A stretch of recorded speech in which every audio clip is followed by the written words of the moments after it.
You can make up stuff, and who cares? I'll make it up. Who cares? Nobody can check the facts on that. All right, let's get it this time. Hello, this is Surrounded by Sports. I'm Kevin Perkins. This is Gary Cowart, defense coordinator, Escambia High School. You've been to DC here how long? Since it was 8th year. It'd be my 8th season. 8th season here, and then you said, what year did you start at PHS? Well, in 1997. So I was at PHS for 19 years, 17 with Coach Bennett.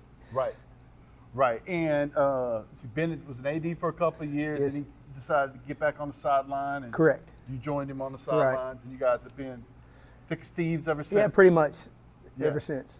Yeah, and have had a history of great defenses going back to the state championship at PHS all the way to here. Yeah, I mean, we're going to be good at what we do. Right. We're going to be good at what we do. I mean, Coach Bennett knows, I know, everybody knows defense wins championships, and if you're not good on the defensive side of the ball, you're not going to win it. Right. Everybody knows it, no matter how many points you can score. So 100%. Now, okay, so what we're going to do today is we're going to talk to Coach Cowart here about his path to becoming a football coach. We're going to talk. It's pretty interesting. I think you'll find it interesting. We're going to talk to him about being a defensive coordinator. We're going to talk to him about working with Mike Bennett, who is, I consider him a legendary coach. Oh, arguably, probably not. I would say one of the best, if not the best, head coach in this area. Right. For like 2 decades, 3 decades. For sure. Yeah, you're right. And so, how have you guys coexisted together? How do you push a person's vision while staying inside of what you want to do? Those are questions I'm going to ask. What you're trying to achieve as a mentor to these young men, we're going to talk about that. Is that okay with you? Oh, 100%. Awesome. Okay, we're going to do all that and more after this. You are watching Surrounded by Sports, the podcast hosted by Kevin Perkins. This show emphasizes how sports and life intersect while showcasing the Gulf Coast. And now, Surrounded by Sports. Wing it. We are. We're going to wing it. Welcome back, folks. Again, this is Gary Cowart. This is Surrounded by Sports. I'm Kevin Perkins. Thank you very much to Faust Builders, McCory Homes, and Sideline Sports Bar for sponsoring these shows. There'll be more on that as episodes go on and on and on. And now we're going to talk about you, Gary. Milton guy, originally. Yes. Right. Played underneath the legendary Hurley Manning. Right. Great high school coach, very disciplined. Yeah. Tell people all the time, and when I became defensive coordinator, I tell everybody, well, our defense is going to be like what we were. We were going to be fast, we're going to be aggressive, and we're going to get mad if we had to run to the ball. Right. So, and that's what we try to instill here too also, but that came from my coaches that instilled in me in high school, the hustle and, be disciplined and do the things that you're supposed to do. Right. Now, you went to Troy after that, right? Yes.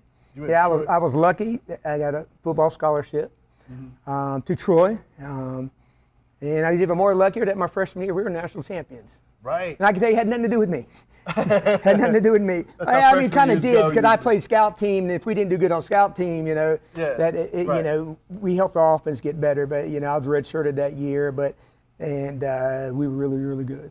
Right. Now, you told me a story when we were talking earlier, which I had not heard before, how you got the scholarship. Yeah, I mean, how it was is, I wasn't a really great big guy. I could run a little bit, I was pretty fast, but I wasn't very big, Yeah. And what happened was they were watching, because now we have Huddle. Huddle's a blessing and a curse. Right. Huddle's great. You can get the film out, the coaches, right. But it also cuts out the plays that got misfound. Right. Back then, coaches would come by, and they'd be putting on the film, little 8mm, and you're sitting there watching it on the screen, and they'd be watching. Well, they were recruiting a kid from another school. Right. And they saw me in the game run down the kid. Yeah. In on film, and then we're like, well, who's that? Correct. Who's that kid? Right. And then that kind of got the ball rolling. Right. Now, that's something that I think people don't really recognize. When you have an area that has good players, it helps players get opportunities. More and more people watch the film, more people. What you're talking about with Huddle. Huddle is a system, if you don't know, where they can basically every game is filmed. Yes. Game film is filmed, and it can all go out to all these different scouts, and you can just reach out and grab them. But still, to watch the film, they have to be interested in players. Right. And a great player in an area like Emmitt Smith might have gotten, which we're in Escambia High School is where Emmitt Smith's from, which is probably why, because I'm looking at a 22 jersey right now, which is probably why we're in the weight room at Escambia, which is probably why I said it. But how many kids did Emmitt get a scholarship? Right. Because they came to see him, and then they noticed somebody else. Some kid at Tate was fast. Yes. Some kid at like a PHS game of the century, right? It's going to be a PHS his senior year. Oh, yeah. How many guys? Everybody got offers, probably. Both sides. But anyway, point being, you go to Troy, you have a career there, you come back, but you don't originally think you're going to be a coach. That comes a little later. What ended up happening when I didn't finish my degree at Troy, I came back and was finishing my degree here. And at the time I was finishing my degree, I was working at Washington High School as a lifeguard. Right. And so I worked in the pool. If y'all don't know, they have a swimming pool, and their PE classes take swimming as a part of their curriculum. Right. And so I was just a lifeguard, and I worked during the day for that, and I'd go to classes at night. And so when I graduated, I got a management degree, and I graduated. So I go out and, I'm going to interview, and I'm going to go be this great businessman and make $1 million, and, I'm going to be Donald Trump and, all that stuff, and make a whole bunch of money. Right. And so I was going through all these interviewing, and I'm talking about I'm going to the interview when I'm meeting the president of the corporation, those jobs. And I started thinking about it, and I was like, man, do I see myself sitting in an office for 10 hours a day? Right. I like being outdoors. I like doing athletic stuff. And then I started sitting back, and I'm like, I really miss being at the school. Right. Although I wasn't a teacher, but I still worked with the students. I said, man, I really miss that part of it. Right. And so, and then I was just like, man, I think I want to go into coaching. Right. I think I want to go into teaching and coaching. And so that's what kind of got me going in that direction about what I wanted to do. But it wasn't football right away. No, it wasn't football right away. Right. I was actually, Mike Haas, who's now retired, he was the interim aquatics director at Washington High School. Right. He called me up one day and said, hey, now I know you're looking for a teaching job. Hey, would you like to come in here and be the interim PE spot and teach swimming? So, which you'd already been doing. Yeah, which I'd done, yeah. Yeah. So they hired me, so I became the PE teacher, and I did the swim classes there at Washington High School. Right. And he said, well, hey, how'd you like to be the head swim coach? And I'm like, okay. Yeah, I'll do that. Yeah. Which I knew, mechanically I knew how to swim, and and that's why. And luckily I had Coach Haas, who's a great mentor, and he helped me out with the fine tuning of it, and suggestions on the aspect. And lucky enough, I was blessed with coaches in my life, so I understood how to make practices and how to set those up. And kind of a funny story is I remember one of my swimmers come up to me one day, and they said, Coach, did you coach track? And I'm like, no, why? And they go, because you set up our swim practices just like a track practice. Well, that's what I knew. I knew from running track. Okay, here's how we set up practices. Right. So, hey, here's how I'm going to set up. Track in high school. Yeah, I ran track. Also, hey, here's how we're going to set up our practices here. Right. And so it was kind of funny. And I was blessed. I was blessed with a really good team. My girls ended up being second in the state that year. One girl won an event. My boys were fourth in the state, and I had one boy win an event. So. Now, did you get an award in that? Yeah, I was lucky. I don't know if they were blind or something like that. I got actually voted Coach of the Year. Coach of the Year for swimming my first year ever coaching. So I don't know. And you took over a program that had Olympian. Oh yeah, there was some talent, definitely talent in that program. And they still are. They're still really great. Oh yeah. And so Daniel Waters that was there during that. He wasn't there when I was there, but before you got him after that, which is a little bit more pressure, right? Because you need to sustain that excellence that was achieved for sure. And you worked with Coach Haas to get that done. You're correct. How did you transfer into football? Well, the Coach Bennett heard I was looking for a job. You know, he knew I was getting into teaching.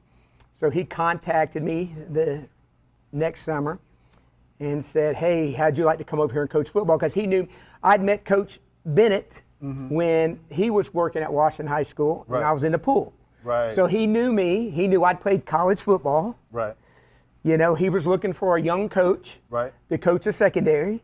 He knew I played the secondary. Right. And he knew I was looking for a job. So he contacted me that summer, the summer of '97. And, you know, got me over to PHS, got me the interview and got me over to PHS. And then he hired me, and then it is what it is. I'm still here today with him. Right, right. Now, you did tell me that along the way, you didn't originally, he asked you if you wanted to be the DC before you took it. Yeah. You postponed that for a minute. Oh, yeah.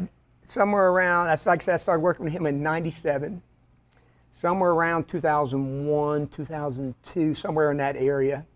You know, I'm getting old, so you know, I don't remember all them dates. Somewhere around there, he came and approached me. Our defensive coordinator had left, and he came and approached me and asked me if I wanted to be the defensive coordinator. And I was honest with him. I said, Coach Bennett, I'm not ready. Right. I said, I'm not ready yet. Right. And because I know me and me being the competitor that I am and the perfectionist that I am, I would work myself to death trying to be good at it when I know I wasn't ready to be good at it yet. Because there were still parts of the coaching the defense that I needed to learn, that I wasn't good at that aspect of it. And so, and he understood, you know, he's like, good to see you. Yeah, you know, that's good. And then when in 2007, he reapproached me again and said, hey, how'd you like to be defensive coordinator? I said, I'm ready. I'm ready to do it. Now you understood how everything worked together. Yeah, I understood the whole nuts and bolts, how, you know, how the defensive line worked with the linebackers, how the linebackers worked with the secondary, how the secondary had to come up there and help out the D-line. The whole aspect of it, of just not just putting guys on the field, but exactly where they needed to be, where they needed to line up, where they needed to go once the ball snapped, and that whole part. And you know, it's more to it than just saying do this. If you want to be good at it, you got to understand, you know, you can't just know how to put the tires on the car. You better understand how that engine works too. You know, if you want that car to move. So, and that's just, you know, and that was me, and that's the way it was. You know, like I said, when I was ready, I was ready. Now tell me this. Did you make a point of between saying, hey, maybe later, I'm not ready right now, and saying, yeah, I'm ready? Did you make a point of going to your defensive coordinator and your defensive line coach and your linebacker coach and figuring out how those things work together more? 100%. I mean, I'm still trying to learn today. You know, I've been 28 years now, 29 years coaching, whatever it is. I still today, when I go home and I leave from here, I'm going to go home and watch videos. Because I'm still trying to learn from guys who know more than me. Because if I want to be good, I'm going to be a constant learner. If I decide I know it all, then I become stagnant and I'm no good no more. Is that the key, you think, to coaching just in general? Is to constantly take in new information and figure out how it fits in with what you do and the talent you currently have? Yeah, 100%. You got to understand who you have up front. And just like here, kind of a perfect example, kind of explain it a little bit. I'm what is called an even front guy, which means there's 4 defensive linemen on the field. That's my forte. I'm an even front guy. And in the spring, I coach track too, and so I'm gonna go to state. So I miss a lot of spring practice because of track practice and, you know, getting kids to state. And you guys went to state. Yes, yeah, I had a great 400 guy. Really great for you, huh? What was Ladarian running? Ladarian was a long jumper. He's pretty good though. Yeah, he was 24 foot as a sophomore. He got second to state as a sophomore. Who was the 400 meter guy? Let's go through his name. DeMarcus Boykins. Okay. Number 2 in the state. Number 2 in the state.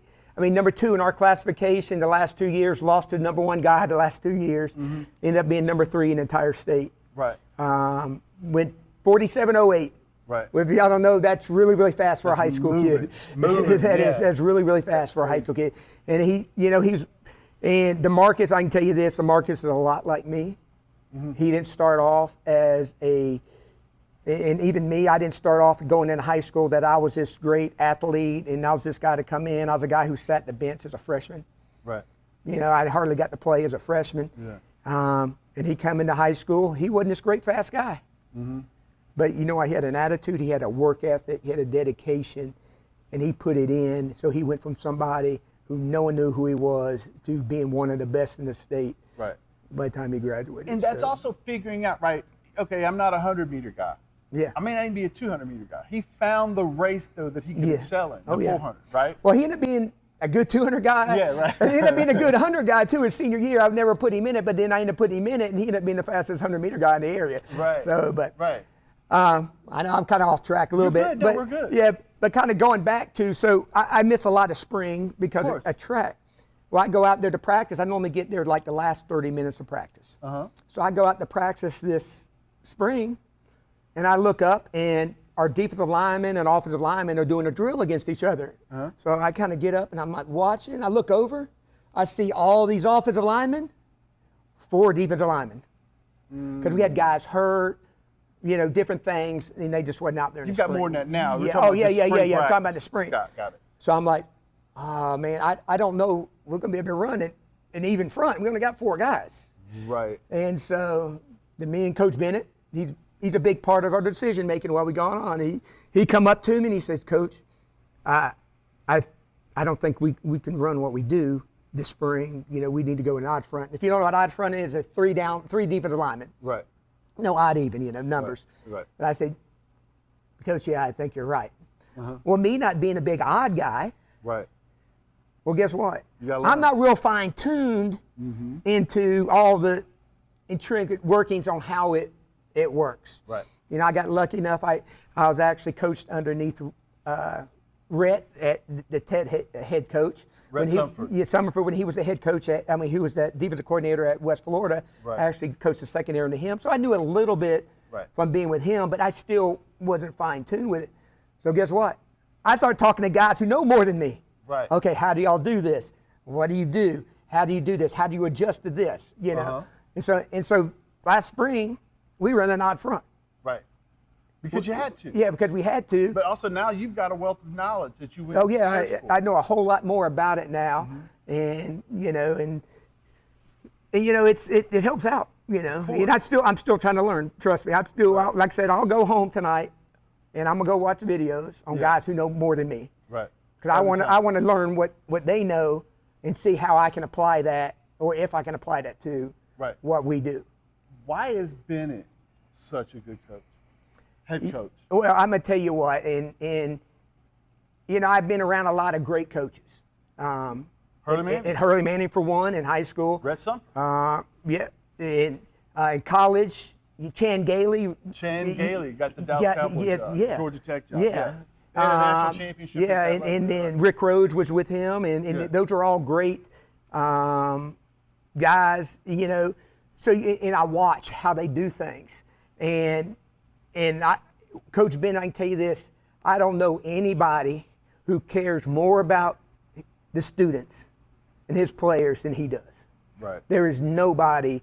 I'm telling you, there's nobody who cares more about his players than he does. Uh-huh. And I won't go into what he does, but I can tell you he does more beyond than he needs to do, or should do, or could do. Right. He cares so much about the kids because, and it's kind of the common theme through all of us. We want our kids to go to bigger, better things. It's not just football. It's not about football. Right. Football is just a tool to get you to bigger, better things. Right. And that's what he believes, and that's what I believe, and that's what we want to do, and that's what he's about. He's about the kids. He is 100% about the kids. Yes, does he want to win? 100%. Right. There ain't no one, probably somebody is more of a competitor than probably me. Right. I'm probably more of a competitor than he is, but he's a competitor. He wants to win. Right. He doesn't want to lose, but at the same point in time, he just wants our kids to succeed. Yeah. He wants to get them to succeed not only in football but succeed in life, and After that's the his senior goal. year. Yeah, Whether after that's senior at a year. college or whether that's at a job, whatever it is. Yeah, whatever it is. Right, because so what do you think some of the emphases are for the pro? You guys emphasize work ethic. Oh yeah, I mean, you know, continuity. Be where you're supposed to be. Yeah, discipline. You know, like they always say, be where you're supposed to be when you're supposed to be there. You Pretty know, simple. you know, it's a common thing. You know, discipline. Yes. And you know, the biggest thing is this is my coaching mind going. See, I'm thinking too fast. Yeah, go ahead. Is just being a competitor. Right. We want our kids to be a competitor. Right. And I am. I'm a competitor. Right. And I want to pass that on to our kids because no matter what you do in life, you better compete. If you want to get that job, you better go into that interview competing. Right. You better be a competitor in that interview. You ain't getting that job. Right. You know, no matter what you do. You want them to compete. You want them to want to make good grades because Yes. they look at it as a competition. Yes. You want them to be a good parent because That's it. I have to be a good parent because that's what I do is I excel at everything I do. And if you have that mindset, then you're going to be successful across the board. Oh, 100%, because you're going to always put in that extra effort to go a little bit beyond what you're supposed to do. Right. Things are going to get a little bit better with it to be that competitor. I mean, and me personally, I'm one of the biggest competitors out there. Right, I know and you've known me for a long time. You've Right. known me through sports, and we joke about all the time. Like a lot of my good friends tell me they think I'm allergic to white lines. Right. Because when I'm between the white lines, I'm a different person than when I'm away from the Correct. field, because I'm just a competitor. I just want to compete. As a coach, I want to compete. Right. When I'm out here, I want to be the best defensive coordinator out here. Absolutely. I want people to say, you're the best defensive coordinator. Whatever position that I coach, I want people to say, that's the best position around here. Right. Right. I want to be and if I'm not there, then I'm doing something wrong. I'm going to go out there and I'm going to make sure this is my group. My group is going to be the best. Uh-huh. I'm going to go whatever it takes for my group to be the best. Right. I just got done watching practice, folks, and I can tell you were wide open.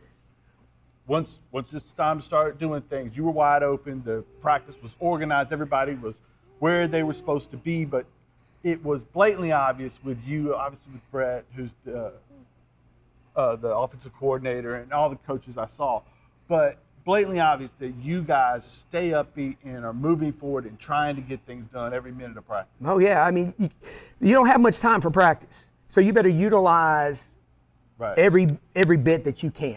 Yeah. You know, that's what people don't understand. You know, we're not going to be out here. I don't know what other schools do. Right. Other schools may go 4-hour practice. We don't go 4-hour practices. Right. We go 2 hours. At the most, it may be 2.5. Right. That's at the most. But we- most time our practice are 2 hours, and we got to get everything in that 2 hours. Right. And so that means we don't have time to really stand around and do nothing. We got to be going and trying to get better every day. Right. Now, going back to Bennett, though, one of the things I noticed is, and I was actually talking to the 9th grade coach, Garrett, earlier, and he said, well, I was at PHS.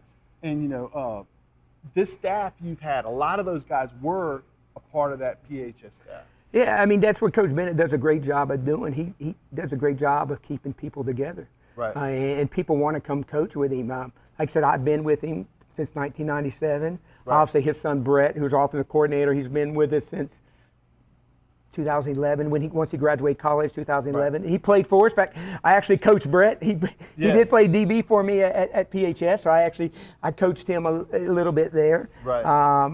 And then he went off to college. It was a really great. He was a D1 punter in college. Right. So in a way, you guys, I don't know if family is the right word, but you guys have similar to a family environment at both the coaching level and then extended family at the whole team level. That's kind of the point of it? 100%, yeah, that's a part of it. You got to have that chemistry that y'all want to be around each other. Right. And you got to have that love for each other. Right. You know, that family love, Right. you know, that you want to be around each other and you want to work. And that's one of the things we try to get through our kids. Right. You got to want to come out here and do your job for that person beside you. Right. Because you're going to spend more time with this team, then you're going to spend with your family during the season. Correct. And that's the way it always, even if you don't like, in a normal work environment, people are like, well, I spend more time with the people I work with than I do my family. Well, that's just kind of how being an adult is. Yeah. You don't get to be with, you do spend a ton of time with the people you But work it is with. one thing, you can spend a lot of time with somebody, but not enjoy being assigned with them. Right. And it's another thing you got to enjoy. I mean, like this year, like I can tell you this year might be probably the best defensive coaching staff I've ever been around coaching with. That's awesome. And You're talking and we're talking 20-something years. And I'm even talking about the year that we won state at PHS. And like I said, arguably, we're one of the best defensives ever in the state of Florida. Right. Arguably, that staff, this staff, our defensive staff we have this year, might be the best staff defensively that I've ever coached with. Wow. We got Coach Baker came back to us. He coached with us before. Right. Now he's back with us coaching D-line. Him and Coach Reggie, Coach Reggie Smith has been with us forever. He was with us at PHS. Right. Cadatrix, Coach JJ, Cadatrix Marcus. He came over here from Pine Forest. Everybody knows what he does. He's done the secondary. Fact, when he came over and he said, Coach Ben, I said, hey, I'll just go down. I'll coach linebackers. Yeah. Because I've been a DB guy my whole time. I've had to coach linebackers a couple times. I said, no, he needs to coach secondary. I'll go down and coach linebackers, and we're going to be good. Right. We're going to be good at what we do because I trust him. I know what he does. I know he does a great job. I'll go coach linebackers. Right. 100%. Let's take a quick break. We'll come back. We'll talk a little bit about this specific team at Escambia High School, and then we're going to wrap up because I got a couple more questions to ask you about you, okay? Okay. Cool. You are watching Surrounded by Sports, the place where sports and life intersect with a focus on the Florida Panhandle. Thank you to our sponsors, Faust Builders, McCrory Homes, and Sideline Sports Bar and Restaurant. They make all our content possible. All right, welcome back, folks. This is Surrounded by Sports. I'm Kevin Perkins. This is Gary Cowart, defense coordinator, Escambia High School. And as we begin to focus on wrapping, what are some aspects of this team, this Escambia High School team, that you really like, some guys you really like we need to look out for? Ooh, we're going to surprise some people. We're going to be really good on defense, I believe. Right. And we're going to be really good up front. Our D-line is going to be strong, solid. Right. With it. We got Adrian Battle, Buck. Yes. Playing D-line for us. He's a 3-year starter. So he's back for us. Right. Then we have Payne, who is going to be a 2-year starter for us. Right. And he plays in the middle. He's a big old, strong, wide kid. Yeah. Hard to move him. He's going to be solid. We got Tobias Johnson, passionately known as TJ. Yeah. They're with us playing defensive end. He's a rising junior. Right. Who's he can play. And then we've been very lucky. We had a legacy decided he wanted to come back to Escambia to one of his granddaddies used to be the head football coach here and a legendary football coach in this area. Right. His other granddaddy was a girls head track coach here for many, many years, retired as a teacher here. Yeah. One uncle was legendary, probably one of the best quarterbacks, if not the best quarterback to ever come out of Escambia High School, and led them to a state championship game. And then, of course, his daddy also graduated from here, and he's coming back. And he was a 2-year starter at his other school. He's coming here, and that's Cade Rollins. Yeah. Big old strong kid. Yeah. Strong kid. Right. He's going to help us out. Right. Dramatically. He has that legacy behind him, Like I say, he's got that Escambia legacy behind him. Right. Right. I tell you what, it feels like when I talk to you guys, whether it's Mike or you, there's a little bit of I don't understand why people don't think more of us right now. Am I wrong? Yeah, because everybody looks at, they graduated. Last year. You graduated good players. Oh, we graduated some great players. Last year, arguably one of the better secondaries in the state. Yeah. You know, Yeah. 3 out of the 4 signed college scholarship. And the only reason why the 4th one didn't, because he's back for his senior year this year. Right. You know, Yeah. that's the Jalen Benjamin. He's back for us in the secondary. He's going to be a solid player. You know, he was a player last year. You know, so I think people look at, oh, they graduated all these guys and they do this. And like I tell people, and they go, well, you're going to have to rebuild. I said, man, we don't rebuild. We reload. Every time. You know, I can't tell you how many years, you know, that we've graduated most of the defense. And then next year we were just as good. Right. Because we just reload with the kids that are here. There's Right. kids still working.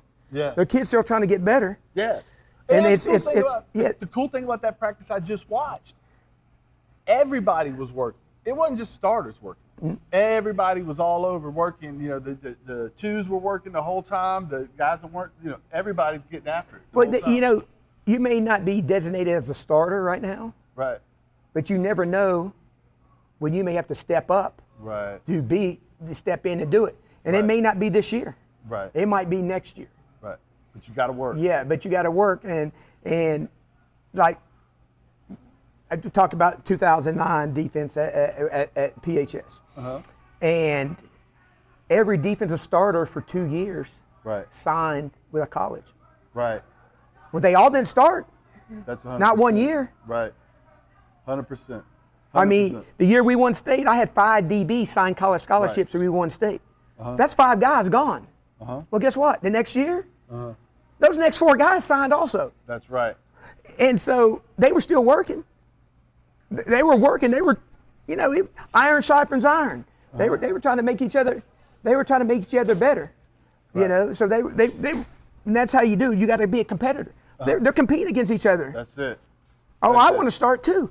So they're out there competing, trying to be the best. Right. So it may not be their turn, but guess what? Their turn's going to happen. It will be at some point. And guess what? Somebody else better be behind them, Right. competing against them to take over their spot. Let me ask a couple questions as we wrap this thing. One, why haven't you? You've been such a good coordinator for so long. I've always asked myself, and I've never gotten an opportunity to ask you, why haven't you? Have you ever wanted to be a head coach? Did you choose not to? Well, I can tell you this. If the right opportunity would come, I would be a head coach somewhere. Right. And I believe it's the Lord's plan to put me where I'm at. Right. And I can't tell you what that is and why I'm here. Right. But you're where you're supposed to be But today. I'm where I'm supposed to be today. Right. And I'm supposed to be working with these kids. That's right. That's right. And I can see, you can feel it when you're around you and when you're around you with these kids who just came in the door just a second ago, by the way. And that's what that was about right there. Also, let's pivot to this then. How did you manage to, you take over a job at Washington High School, big time expectations as a coach in swimming. It's not something you trained for, but you pivoted and made it work. Here with Bennett, all these years, you've been able to merge his vision and your vision and make that. I think there's a trick to that. How have you managed to be so good at that aspect? Well, it's the same vision. Yeah. It really is. It's the same vision. It's, you know, his vision and my vision is the same. Right. There's no mixing it. It's the same. Right. You know, this is what we're going to do. 100%. And this is how we're going to do it. Right. The destination is the same. Yeah. And the defense that we run, he's the one that brought it to us. We got it from Wayne Bolt, who was a defensive coordinator at Troy. Right. We were having some issues handling the option, and Coach Bennett was talking to Coach Bolt. And Coach Bolt says, well, here's what y'all need to run if y'all having issues against the option. So he introduced it to us, and Coach Bennett said, hey, here's what we're going to do on defense. Here's how we're going to do it. And then it just went on from there. Right. You know, I've had my little spin on different things, on how we do things, but it's still the same. Right. Same vision. This is what we're going to do, and this is how we're going to do it. We're going to be fast. Right. We're going to be nasty. Right. And we're going to be mad once we get there. So explosive. Yeah. At all aspects of the ball. Yeah. Thank you so much for giving me your time. No, I Gary. appreciate it. Appreciate you, man. Yeah. This has been awesome. I had a blast watching you guys practice. I hope to get to speak to more of the staff you work with, and this is just great. Thank you so much. I appreciate it. Thank you. Right. Guys, this is Surrounded by Sports. I'm Kevin Perkins. This is Gary Cowart. And thank you very much to Faust Builders, to McCory Homes, and to Sideline Sports Bar and Restaurant for allowing me to go to different places and help figure out how sports and life intersect. Thank you very much. Awesome. And I appreciate it.